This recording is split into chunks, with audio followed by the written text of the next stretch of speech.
This is the lecture for Kartik Ram Manoharan's article Anti-Casteist Casteism, a Fanonist critique of Ramaswamy's discourse on caste. So first, it, it might not even be worth mentioning because it's too obvious, but just to mention, like with the previous reading, it's worth contemplating to what degree this is a continuation of the identity politics discussion that we've had.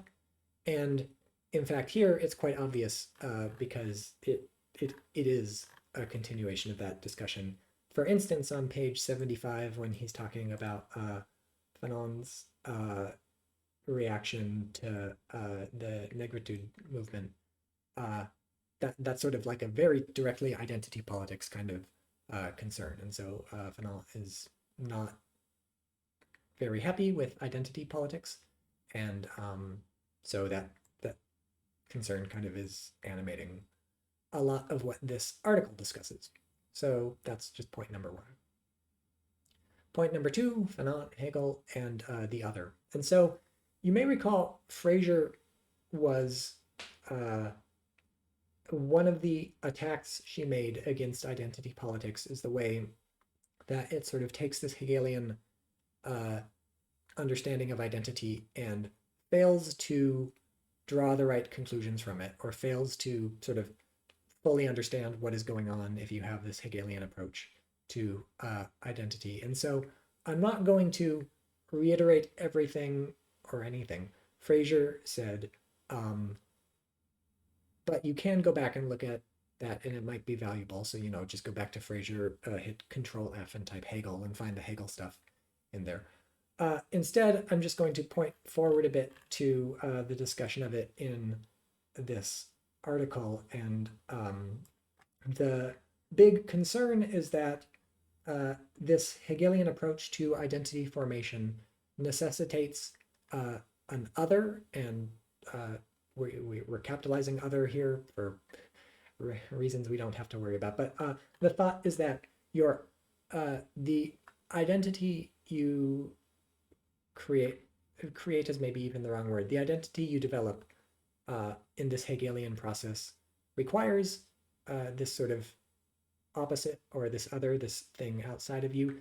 And the way that ends up being used here or being understood here is specifically, he thinks, the way Ramaswamy is creating a sort of anti-Brahmin identity is precisely that, by using the Brahmin as the other, and sort of you're stuck then. You're like, you can never get rid of the Brahmin from this conceptualization you've created of yourself and of this group that you belong to. And so what this sort of problem is going to be, the way this article understands it with his discourse on caste, is that it is too sort of focused on the other. And maybe this mirrors Fraser's objections to identity politics. Like maybe, maybe not, or maybe to some degree yes, and to some degree no. So it's worth perhaps going back to Fraser and thinking about this, but we'll find out. The objection that I just mentioned about how you're sort of stuck with the Brahmin, this is, as the article points out, something that Fanon manages to avoid. And so the article will describe how he thinks Fanon manages to avoid this. And that leads us to the third point in the outline, the universalism and objectivity. So the solution he's going to give for how Fanon sort of gets away from this or gets around this worry is that Fanon adopts a sort of universalist perspective. And I think this is mostly page 85.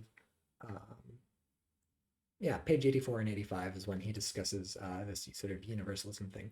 And so because I've kept talking about it in the lecture, I'll talk about it here too. So this article puts it in terms of universalism, and it's worth thinking about what the kind of universalism described in this article and sort of ascribed, sort of given to Fanon and withheld from Ramaswamy, sort of the way this article wants to argue Fanon like correctly theorized in a universalist fashion, and Ramaswamy failed to do this, and this is why Fanon is more successful than Ramaswamy not. So this article puts this in terms of universalism.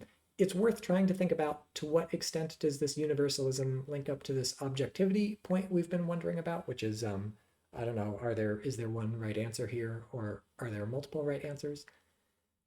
If you have a sort of universalist perspective, which as this article understands it means basically like anybody can, I guess specifically, anybody can end up sort of fighting against oppression is broadly the view. If they sort of do the right sorts of things, anybody can be against oppression. That's the kind of universalist picture. And I don't know, maybe if you say that, that's sort of getting in the direction of objectivity, namely that like there's a right answer, because